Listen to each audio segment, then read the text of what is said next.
ଖ୍ରୀଷ୍ଟରେ ମୋର ପ୍ରିୟ ଭାଇ ଓ ଭଉଣୀମାନେ, ଆପଣମାନେ କେବେ ଚିନ୍ତା କରିଅଛନ୍ତି କି ଯୀଶୁଖ୍ରୀଷ୍ଟ କାହିଁକି କ୍ରୁଶ ଉପରେ ନିଜ ଜୀବନ ଦେଲେ ବୋଲି? ଯୋହନ ଲିଖିତ ସୁସମାଚାର 1 ଅଧ୍ୟାୟ 2 ପଦରେ ଲେଖାଯାଏ, ଯୀଶୁଖ୍ରୀଷ୍ଟ ଆଦ୍ୟରେ ଈଶ୍ୱରଙ୍କ ସହିତ ଥିଲେ ବୋଲି। ସ୍ୱର୍ଗ ଓ ପୃଥିବୀ ସୃଷ୍ଟି ନ ହେବା ପୂର୍ବରୁ କୌଣସି ଗ୍ରହ, ଉପଗ୍ରହ, ନକ୍ଷତ୍ର, ସୂର୍ଯ୍ୟ, ଚନ୍ଦ୍ର, ବୃକ୍ଷଲତା, ପାଣି, ପବନ, ନଦୀ, ଝରଣା, ସମୁଦ୍ର, ସମସ୍ତ ପ୍ରାଣୀ, ଉଦ୍ଭିଦ ଏବଂ ମନୁଷ୍ୟ ସୃଷ୍ଟି ହେବା ପୂର୍ବରୁ ଯୀଶୁଖ୍ରୀଷ୍ଟ ଈଶ୍ୱରଙ୍କ ସହିତ ଥିଲେ। ଏଣୁ ଯୋହନ ଲିଖିତ ସୁସମାଚାର 1 ଅଧ୍ୟାୟ 3 ପଦରେ ଯୋହନ କୁହନ୍ତି, ପ୍ରଭୁ ଯୀଶୁଙ୍କ ଦ୍ୱାରା ସମସ୍ତ ସୃଷ୍ଟ ହେଲା, ଆଉ ଯେ ସମସ୍ତ ସୃଷ୍ଟ ହୋଇଅଛି ସେଥିମଧ୍ୟରୁ ଗୋଟିଏ ସୁଦ୍ଧା ତାହାଙ୍କ ବିନା ସୃଷ୍ଟ ହୋଇନାହିଁ ବୋଲି। ଏଭଳି ସୃଷ୍ଟିକର୍ତ୍ତା ଏବଂ ଅନାଦି କାଳରୁ ପିତା ଈଶ୍ୱରଙ୍କ ସହିତ ଥିବା ପ୍ରଭୁ ଯୀଶୁ ଖ୍ରୀଷ୍ଟ ଏହି ଜଗତକୁ ଆସି କାହିଁକି କ୍ରୁଶ ଉପରେ ନିଜ ଜୀବନ ଦେଲେ? ଏହାର ଉତ୍ତର ଆମ୍ଭେମାନେ ପ୍ରଭୁ ଯୀଶୁଙ୍କ ମୁଖରୁ ଶୁଣିବାକୁ ପାଉ, ଯାହାକି ଯୋହନ ଲିଖିତ ସୁସମାଚାର 6 ଅଧ୍ୟାୟ 38 ପଦରେ ଲେଖାଯାଏ, କାରଣ ମୁଁ ନିଜ ଇଚ୍ଛା ସାଧନ କରିବାକୁ ଅବତରଣ ନ କରି ବରଂ ମୋର ପ୍ରେରଣକର୍ତ୍ତାଙ୍କ ଇଚ୍ଛା ସାଧନ କରିବାକୁ ସ୍ୱର୍ଗରୁ ଅବତରଣ କରିଅଛି। ଯୀଶୁଖ୍ରୀଷ୍ଟ ଏହି ଜଗତକୁ କାହିଁକି ସ୍ୱର୍ଗରୁ ଅବତରଣ କଲେ? ମୋର ପ୍ରିୟମାନେ, ଆମ୍ଭେମାନେ ଦେଖୁଛୁ କେବଳ ପିତା ଈଶ୍ୱରଙ୍କର ଇଚ୍ଛା ସାଧନ କରିବା ନିମନ୍ତେ। ତାହେଲେ ପିତା ଈଶ୍ୱରଙ୍କର ଇଚ୍ଛା କଣ ଅଟେ? ଆମ୍ଭେମାନେ କେବେ ଚିନ୍ତା କରିଛୁ କି ପିତା ଈଶ୍ୱର କଣ ଚାହାନ୍ତି? ତାଙ୍କର ଇଚ୍ଛା କଣ ଅଟେ?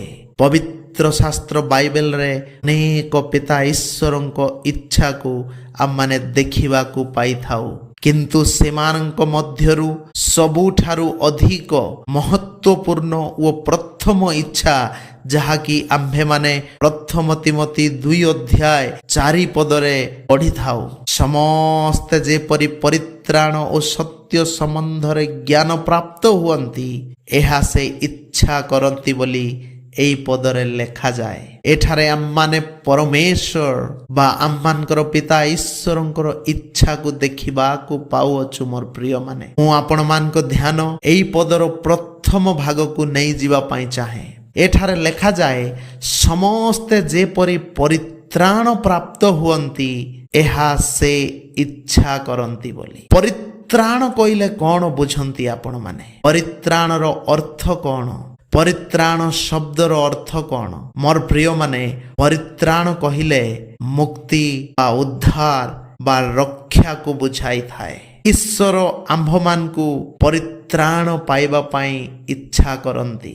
ଈଶ୍ୱର ଆମ୍ଭମାନଙ୍କୁ ମୁକ୍ତି ପାଇବା ପାଇଁ ଇଚ୍ଛା କରନ୍ତି। ଈଶ୍ୱର ଆମ୍ଭମାନଙ୍କୁ ଉଦ୍ଧାର ବା ରକ୍ଷା ପାଇବା ପାଇଁ ଇଚ୍ଛା କରନ୍ତି। ହେଲେ ଆପଣମାନେ ଜାଣନ୍ତି କି କେଉଁଠାରୁ ଆମ୍ଭେମାନେ ପରିତ୍ରାଣ ପାଉ ବୋଲି ବା ଉଦ୍ଧାର ପାଉ ବୋଲି ବା ମୁକ୍ତି ପାଉ ବୋଲି ପିତା ଈଶ୍ୱର ଇଚ୍ଛା କରନ୍ତି? ମୋର ପ୍ରିୟମାନେ, ସେ ଆମ୍ଭମାନଙ୍କୁ ପାପରୁ ମୁକ୍ତି ପାଉ ବୋଲି, ପାପରୁ ଉଦ୍ଧାର ପାଉ ବୋଲି, ପାପରୁ ରକ୍ଷା ପାଉ ବୋଲି, ପାପରୁ ପରିତ୍ରାଣ ପାଉ ବୋଲି ସେ ଆମମାନଙ୍କ ପାଇଁ ଇଚ୍ଛା କରନ୍ତି। କାରଣ ପାପ ଈଶ୍ୱର ଓ ମନୁଷ୍ୟମାନଙ୍କ ମଧ୍ୟରେ ଏକ ବହୁତ ବଡ଼ ସମସ୍ୟା ଅଟେ।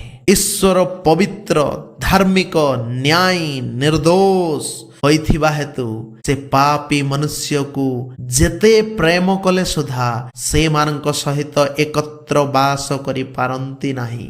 ଯେତେ ପ୍ରେମ କଲେ, ଯେତେ କରୁଣା କଲେ, ଯେତେ ଅନୁଗ୍ରହ କଲେ ସୁଦ୍ଧା ପିତା ଈଶ୍ୱର ପାପୀ ମନୁଷ୍ୟମାନଙ୍କ ଠାରେ ବାସ କରିପାରନ୍ତି ନାହିଁ। ଏଣୁ ସେ ଏହି ଜଗତର ସମସ୍ତ ମନୁଷ୍ୟମାନଙ୍କୁ ପ୍ରେମ କରି ନିଜ ସାଙ୍ଗରେ ରଖିବା ପାଇଁ ସେ ତାଙ୍କର ଏକମାତ୍ର ନିଜର ଅଦ୍ୱିତୀୟ ପୁତ୍ର ପ୍ରଭୁ ଯୀଶୁ ଖ୍ରୀଷ୍ଟଙ୍କୁ ଏହି ଜଗତକୁ ପାପୀମାନଙ୍କୁ ପରିତ୍ରାଣ କରିବା ନିମନ୍ତେ ପଠାଇଲେ, ଯାହାକି ଆମ୍ଭେମାନେ ଯୋହନ ଲିଖିତ ସୁସମାଚାର 3 ଅଧ୍ୟାୟ 17 ପଦର ଦ୍ୱିତୀୟ ଭାଗରେ ପଢ଼ିଥାଉ। ମୋର ପ୍ରିୟମାନେ, ମୋର ପ୍ରିୟ ଭାଇ ଓ ଭଉଣୀମାନେ, ଏଥିରେ ଆମ୍ଭେମାନେ ଈଶ୍ୱରଙ୍କ ହୃଦୟକୁ ବୁଝିପାରୁଛୁ ଯେ ସେ ମନୁଷ୍ୟମାନଙ୍କୁ କେତେ ପ୍ରେମ କରନ୍ତି ବୋଲି। ସେ ମୋତେ ଓ ଆପଣମାନଙ୍କୁ ତଥା ସମସ୍ତ ଜଗତର ଲୋକମାନଙ୍କୁ ପ୍ରେମ କରିବା ହେତୁ ସେ ନିଜ ପୁତ୍ରକୁ ଆମମାନଙ୍କ ପାପରୁ ମୁକ୍ତି ବା ପରିତ୍ରାଣର ପଥ ସାଧନ କରିବାକୁ ଏହି ଜଗତକୁ ପଠାଇଲେ। ଆଉ ଆପଣମାନେ ଜାଣନ୍ତି କି ମୋର ପ୍ରିୟମାନେ, ରକ୍ତପାତ ବିନା ପାପ ମୋଚନ ବା ପାପରୁ ମୁକ୍ତି ହୁଏ ନାହିଁ, ଯାହାକି ଆମ୍ଭେମାନେ ଏବ୍ରୀ ପୁସ୍ତକ 9 ଅଧ୍ୟାୟ 22 ପଦର ଶେଷ ଭାଗରେ ପଢିଥାଉ। ଏଣୁ ଆମ୍ଭମାନଙ୍କୁ ପାପରୁ ମୁକ୍ତି ବା ପରିତ୍ରାଣ ଦେବା ପାଇଁ ପିତା ଈଶ୍ୱର ନିଜର ଏକମାତ୍ର ପ୍ରିୟ ପୁତ୍ର, ଯାହାଙ୍କୁ ସେ ସବୁଠାରୁ ଅଧିକ ପ୍ରେମ କରୁଥିଲେ, ଯାହାଙ୍କ ଠାରେ ତାଙ୍କର ପରମ ସନ୍ତୋଷ ଥିଲା, ଯାହାକି ଆମମାନେ ମାଥ୍ୟୁ ଲିଖିତ ସୁସମାଚାର 3 ଅଧ୍ୟାୟ 17 ପଦରେ ପଢିବା ପାଇଁ ପାଉଛୁ। ସେଇ ପ୍ରଭୁ ଯୀଶୁ ଖ୍ରୀଷ୍ଟଙ୍କୁ କାଲବରୀ କ୍ରୁଶରେ ରକ୍ତପାତ କରାଇବାକୁ ଏହି ଦୁନିଆକୁ ପଠାଇଲେ।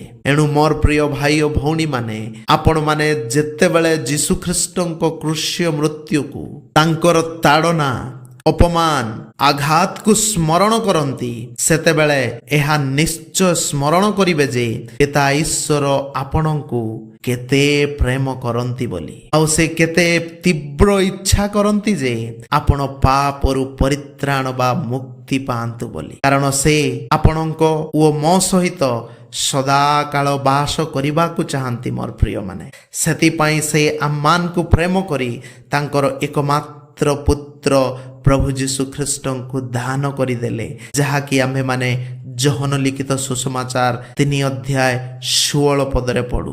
ଏଣୁ ଆମ୍ଭମାନଙ୍କୁ ପାପରୁ ମୁକ୍ତି ଦେବା ପାଇଁ ତାଙ୍କର ନିଜର ପ୍ରିୟ ପୁତ୍ର ପ୍ରଭୁ ଯୀଶୁ ଖ୍ରୀଷ୍ଟ 3 ଥର କ୍ରୁଶ୍ୟ ମୃତ୍ୟୁକୁ ମୋ ଠାରୁ ଯଦି ତୁମର ଇଚ୍ଛା ହୁଏ ଦୂର କର ପିତା ବୋଲି ପ୍ରାର୍ଥନା କଲେ ସୁଦ୍ଧା ସେ ତାହା ଦୂର କଲେ ନାହିଁ, ଯାହା ଆମ୍ଭେମାନେ ମାଥ୍ୟୁ ଲିଖିତ ସୁସମାଚାର 26 ଅଧ୍ୟାୟ 39, 42, 44 ପଦରେ ପଢିଥାଉ। ଏଣୁ ମୋର ପ୍ରିୟ ଭାଇ ଓ ଭଉଣୀମାନେ, ଯଦି ପିତା ଈଶ୍ୱର ଆମ୍ଭମାନଙ୍କୁ ଏତେ ପ୍ରେମ କରି ଆମ୍ଭମାନଙ୍କୁ ପାପରୁ ମୁକ୍ତି ବା ପରିତ୍ରାଣ କରିବା ପାଇଁ ନିଜର ଏକମାତ୍ର ପୁତ୍ର ପ୍ରଭୁ ଯୀଶୁଙ୍କୁ ଦାନ ଦେଲେ, କାଲବରୀ କ୍ରୁଶରେ ଚୂର୍ଣ୍ଣ କଲେ, ରକ୍ତପାତ କରାଇଲେ, ତାହେଲେ ଆମ୍ଭେମାନେ ସେହି ପିତା ଈଶ୍ୱର ଓ ଆମ୍ଭମାନଙ୍କ ପ୍ରଭୁ ଯୀଶୁ ଖ୍ରୀଷ୍ଟଙ୍କୁ ପ୍ରେମ କରି କେତେ ନ ପାପରୁ ଦୂରରେ ରହିବା କଥା, ପାପକୁ ଘୃଣା କରିବା କଥା, ଆଉ କେବଳ ଈଶ୍ୱରଙ୍କ ଇଚ୍ଛା ଆମ ଜୀବନରେ ପୁରା କରିବା ପାଇଁ